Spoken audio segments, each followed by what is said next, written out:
Sunny D, and welcome back to Sunny D's channel. Woohoo! Hello, Sunny D. Let's say hello to the camera. Hello. Hey guys, it's Jill, and welcome back to my channel. And so today's video is going to be preparing for your hamster. And so I know what you're thinking. Why do you make hamster videos? You don't even have a hamster. Long story. The house that we're living in right now, I can't have a hamster because of him. And so whenever we move into a bigger house, I will be able to keep Sunny D. Don't worry, I'll never give you away. And also get a hamster, so yeah. Anyways, so preparing for a hamster. I'm not going to have any pictures or anything in this video. I'm just going to sit down and talk to my phone. So basically, you need to get ready for your hamster about a week or even a month before you actually get the live hamster. So first of all, you'll need a cage, obviously, because you can't have a hamster running around your house like a dog or a cat or something. Obviously, everyone knows that, right?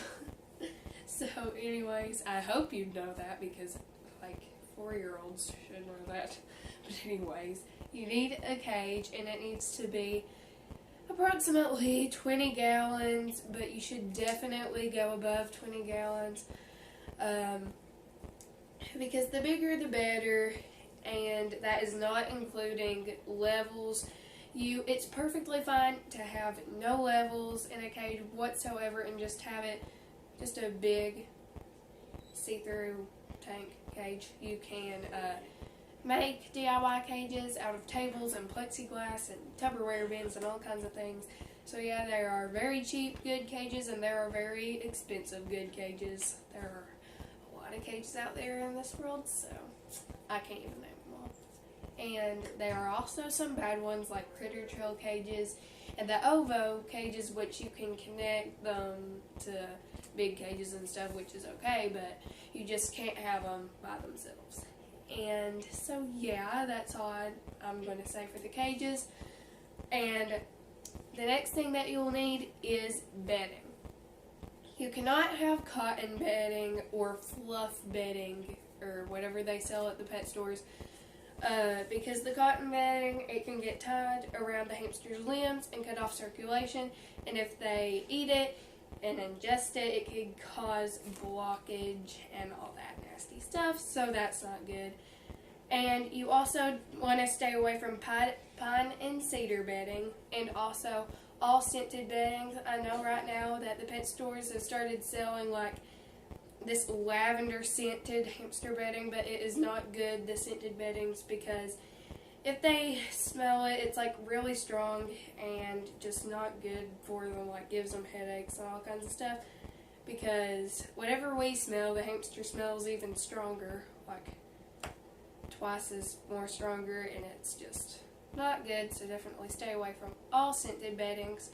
But some good beddings that you can get is KT Clean and Cozy, the Carefresh Soft Granule bedding, that's some really cool stuff, and Carefresh colors. They have all kinds of different colors, just the plain Carefresh, Oxbow. There's a lot of good beddings out there.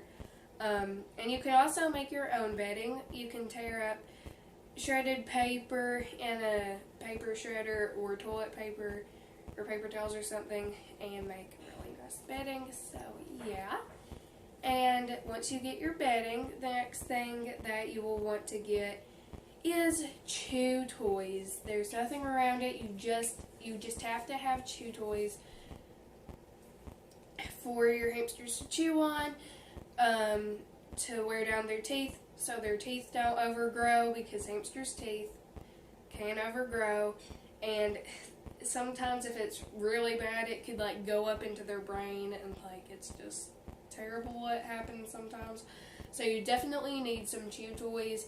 You can put in tubes, paper towel rolls that they can chew on, and at the pet stores you can get them things at the pet store the little chews and things that they have over there for them.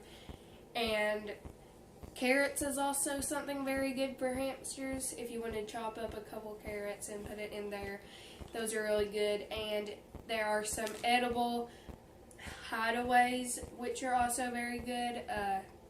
And if you notice that your hamsters not chewing on them and that their teeth are getting long and you need them to chew on them, take some peanut butter and put it on one of their chews or edible hideaways, and hopefully that'll do the trick and they'll start gnawing and gnawing at it, and then they'll just get in a habit of gnawing on things, and yeah, that should be good. And so other than chews, you also need actual food, and you do not need to have treats. Treats are optional. I'd recommend having treats just to give your hamster something every now and then whenever you're going through the training process and things like that. There are also some healthy treats or sweet treats that aren't great for your hamster but good every now and then. But those treats are optional, but I just personally prefer for you to have treats. But the food, there's so many different foods out there. Some really good ones are the little brown donut looking things. I forgot what they're called, but those are really good. The Higgins Sunburst, Hazel Hamster, and Oxbow also has some really good hamster food. Oh, and those little mineral block thingies are really good to mix in. And you also can have, optionally is the word I was looking for. Optionally, you can put in mealworms, which are like these little tiny dead mealworms, and I don't know.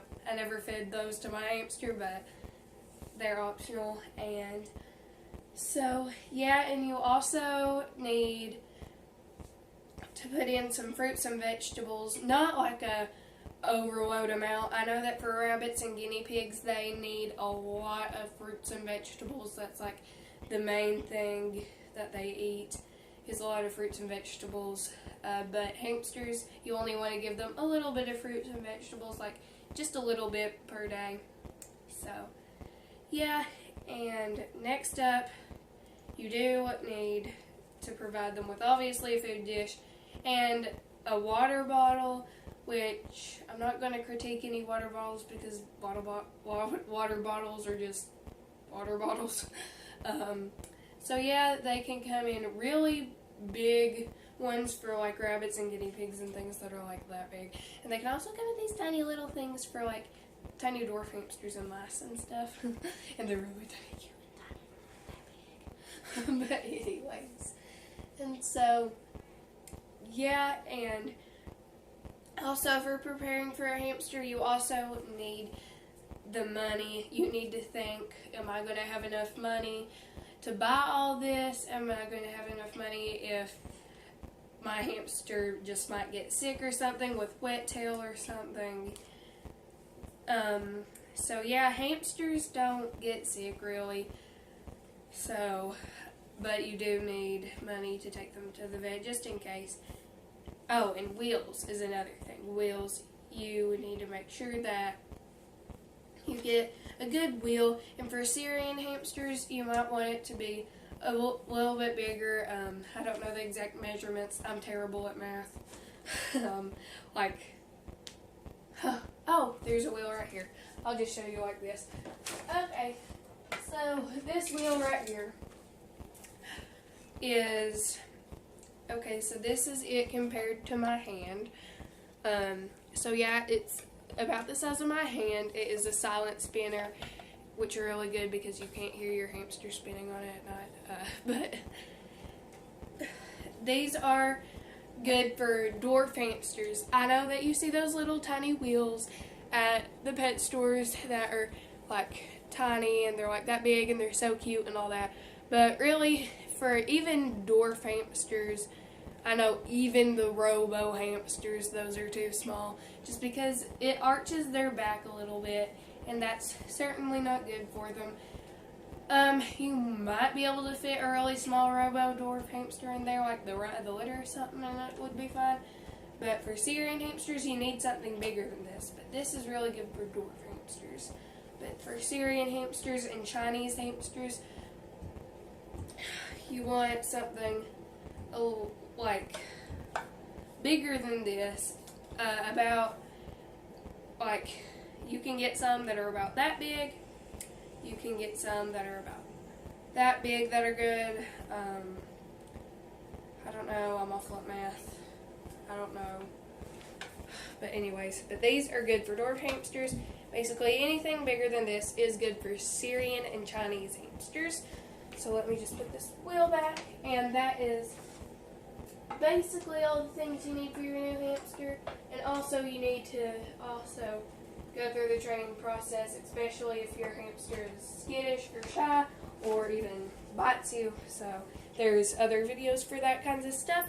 And so yeah, thank you guys so much for watching, and make sure to like, comment, and subscribe, and I will see you guys in the next video. Bye!